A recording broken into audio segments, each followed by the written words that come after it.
नमस्कार दोस्तों, study IQ में आप सभी का स्वागत है। मेरा नाम है डॉक्टर महिपाल सिंह राठौड़ और आज हमारे साथ मौजूद हैं आईएएस 2019 की परीक्षा में रैंक 33 हासिल करने वाली miss Navneet Mann. Navneet ji, welcome to study IQ. Thank you so much. तो सबसे पहले आपको पूरे स्टडी आईक्यू परिवार की तरफ से बहुत बहुत शुभकामनाएं, बहुत बहुत बधाई। आपने अपने सेकंड अटेम्प्ट में ही रैंक 33 हासिल करी है और अब आप एक आईएएस ऑफिसर बनने जा रही हैं। तो we wish you all the best for your career. तो आप दिल्ली से हैं, इतना मुझे पता है, लेकिन फिर मैं चाहूंगा कि आप हमारे दर्शकों को बताएं थोड़ा सा अपने फैमिली बैकग्राउंड के बारे में। स्कूलिंग कहाँ से हुई है आपकी और कॉलेज आपने कहाँ से किया है? Thank you so much, Study IQ, for this opportunity. And first of all, मेरा hometown अमृतसर है.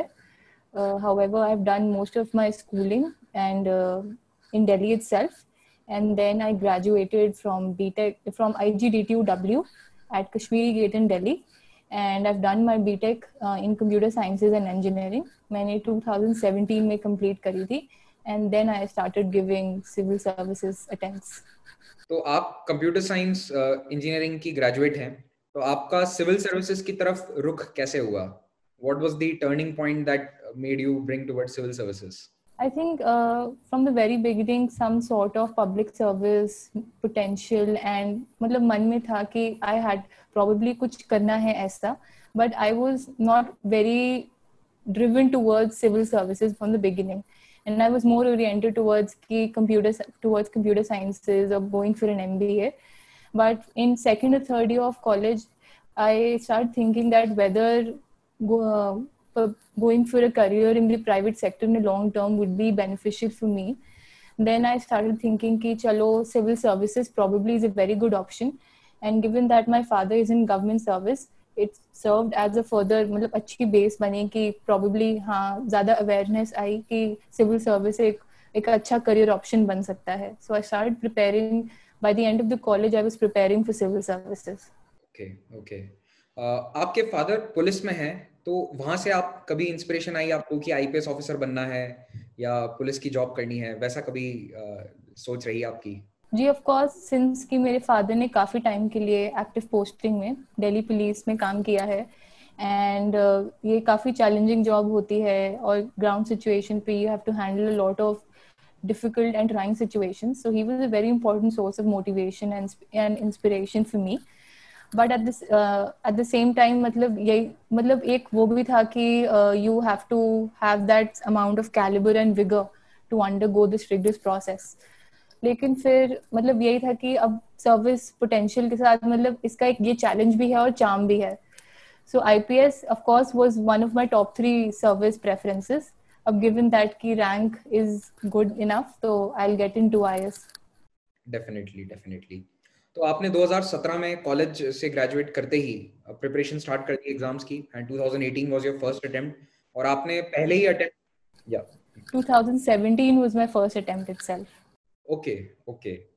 तो कैसा रहा आपका फर्स्ट अटेम्प्ट का सफर? कहाँ तक पहुंचे आप और how was the overall experience? My first attempt was a pretty half-baked attempt. मतलब after my college finished in June 2017 and just 2-3 weeks बाद ही prelims हुआ था, and somehow I able to sail through the entire process through little bit of my hard work and थोड़ा अच्छा luck काम किया, and I got a rank of 501 in that attempt, and I was allotted the Indian Defence Account Service that year, for which I'm undergoing training at present. मतलब काफ़ी trying था first attempt भी, क्योंकि lack of preparation थी on my part, but finally वो एक अच्छा मतलब स्टेपिंग स्टोन था मेरे लिए, ताकि मैं जो अपना ये वाला अटेम्प्ट है, जो सेकंड अटेम्प्ट था, वो काफ़ी अच्छी प्रेपरेशन और फुल थ्रॉटल पे दे पाऊँ. तो आपने इतनी कम समय की तैयारी के साथ प्रीलिम्स, मेंस, ये सारे पड़ाव कैसे हासिल किए? आप बता रही हैं कि आपने कॉलेज के कॉलेज खत्म होने के कुछ ही हफ्ते बाद प्रीलिम्स दिया था, तो आपने तैयारी कैसे करी कॉलेज के साथ साथ में? हाँ, कॉलेज के एग्जैक्टली मतलब almost around 1 year, last 1 year के बाद, लास्ट 1 ईयर में ही, लास्ट ईयर में I start preparing for this exam. मतलब कॉलेज के साथ साथ ही मैनेज करके प्रेपरेशन चलती थी, एंड वही था कि management was difficult but somehow मतलब मैनेज हो गया. एंड पहले प्रीलिम्स पे ही फोकस था, एंड जब मेंस के 3 मंथ्स मिलते हैं उनमें ही मतलब सब ऑप्टिमल सी प्रेपरेशन करी थी मैंने. तो प्रीलिम्स आपने दिया, उसके बाद मेंस के लिए आपकी क्या स्ट्रैटेजी रही थी? क्योंकि सबसे इंपॉर्टेंट एग्जामिनेशन मेंस है, that decides your rank I can say, और काफी हद तक सिलेक्शन उसी के बेसिस पे होता है। तो मेंस के लिए आपका अप्रोच क्या था? You practised answers every day या फिर केवल मॉक टेस्ट देते थे वीकेंड्स पे? What was your approach? See, I would go for a comparative analysis between the first mains that I gave and the second mains which I gave this time. The main difference was that in my first attempt, I lacked answer writing practice, and almost मेरे बहुत सारे papers I छूटे थे. मतलब I was lagging behind. I was running short of time in a lot of questions in a lot of papers, in almost all of them. And my key focus in this attempt was that I used to practice a lot of mock tests, especially मतलब offline centers जाके in a very time tested environment within 3 hours में ही, so that final day पे I could complete the paper within the given time slot. So this was the key difference between these two attempts. And the second key difference was that of division. In my first attempt, of course, there was a lack of time. There was paucity of time. I couldn't prepare much. And this time, my key focus was that जो भी notes हैं, I would prepare them and I would revise them very, very thoroughly nth times. Navneet जी, एक बार select होने के बाद आप फिर से तैयारी के लिए अपने आप को कैसे प्रिपेयर कर पाई मेंटली? क्योंकि कई एस्पिरेंट्स के साथ ये होता है कि फर्स्ट अटेम्प्ट में वो सिलेक्ट हो जाते हैं, उसके बाद that zeal to better themselves is not there. कईयों में होती है बट कई लोगों में नहीं होती। So how do you go about that process, starting से, स्क्रैच से? एग्जैक्टली क्योंकि ये प्रोसेस बहुत ग्रूलिंग है, क्योंकि सारे प्रोसेस को ही पूरा 1 साल लग जाता है. 1 year you have to devote just for giving the exam. And specially कि सिंस सीट्स कम हो रही हैं तो फिर जो ऑलरेडी इन सर्विसेज हैं उनके लिए रैंक अपग्रेड होना होगी कि नहीं होगी, काफ़ी डाइसी सिचुएशन होती है. For me after the first attempt the motivation is that कि हम सबका एक की गोल या की डेस्टिनेशन होता है. For me, I was always motivated that I would try to get into the IAS or the IFS. So I was clear in my direction that जो यहाँ ऑल इंडिया सर्विस में जाना है या फॉरेन सर्विस में ही जाना है. That was one point. And the second was that हम सबका एक की मोटिवेटिंग एक फैक्टर होता है. मेरा था मेरे parents and family. I was after the first attempt results, I was more than happy because I got more than what I expected. But at the same time ये भी था कि वापस अटेम्प्ट देना है, पूरा गूगलिंग प्रोसेस फिर से करना पड़ेगा. But they very much motivated me and encouraged me that my goal is to go a bit further, to give an attempt at full throttle. तो फिर वो जो zeal होती है, it comes from your near and dear ones and the entire and ultimately जो हमारी inner motivation होती है वो ही हमें गाइड करती है फाइनली. ओके, तो आपने 2018 का अटेम्प्ट नहीं दिया क्योंकि आप सर्विस में ऑलरेडी जा चुकी थी IDAS में। क्या आप हमारे श्रोताओं के लिए बता सकती हैं IDAS सर्विस क्या है? क्योंकि दूसरी सर्विसेज के बारे में कई बार एस्पिरेंट्स ज्यादा अवेयर नहीं होते हैं। Yes, exactly. यूपीएससी में it's not just the all India services या फॉरेन या IRS जो सिलेक्ट होते हैं. अराउंड 15-20 मोर अलाइड सर्विसेज होती हैं जिनमें सिलेक्शन होती है. And out of these, the Indian Defence Account Services is one of them. The IDS is under the MOD, the Ministry of Defence, and it primarily deals with handling the payments and allowances, pensions of the armed forces, the defence forces. हमारा जो department है, defence account department, हमारा यही मोटो है, service in the service of the services. मतलब हम जो services हैं, आर्म्ड सर्विसेज, उन्हीं की सर्विस करते हैं. फिर साथ में पेमेंट एंड अलाउंसेस के साथ भी हम उन्हें फाइनेंशियल एडवाइस भी रेंडर करते हैं.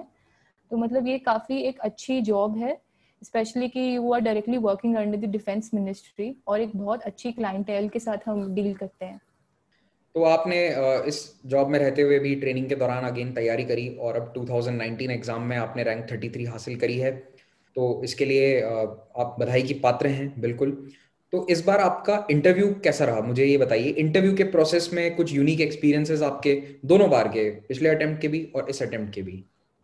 जो मेरे फर्स्ट इंटरव्यू था वो वी से ना ignorance is bliss.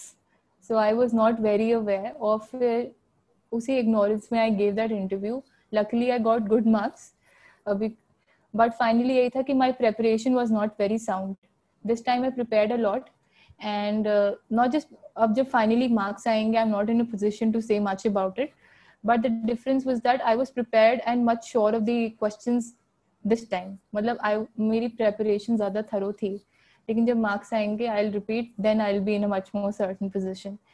But the second thing was that इस बड़ी इंटरव्यू में, my interview was after the lockdown ended. अभी जिस जुलाई में ही था मेरा इंटरव्यू.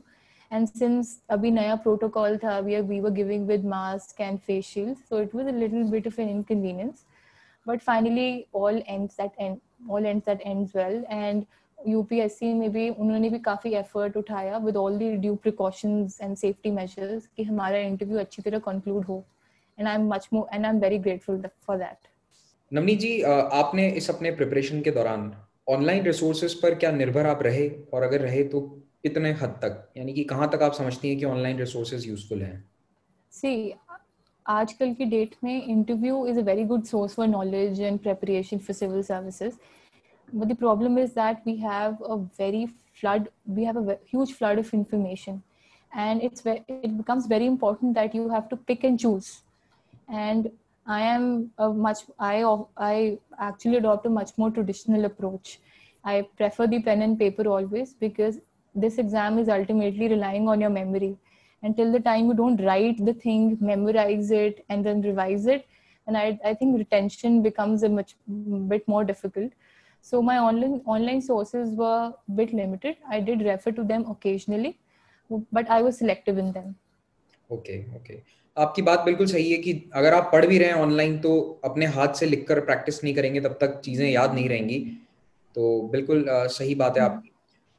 इस पूरे प्रोसेस में जो आपका ये 3 साल का प्रोसेस था, इसमें अगर आप कोई एक ऐसी सीख जो फ्यूचर एस्पिरेंट्स के लिए देना चाहें, कोई आपका की टेक अवे इस पूरे प्रोसेस से अगर रहेगा तो वो क्या होगा? See, one of my key weaknesses is that I am very restless and impatient.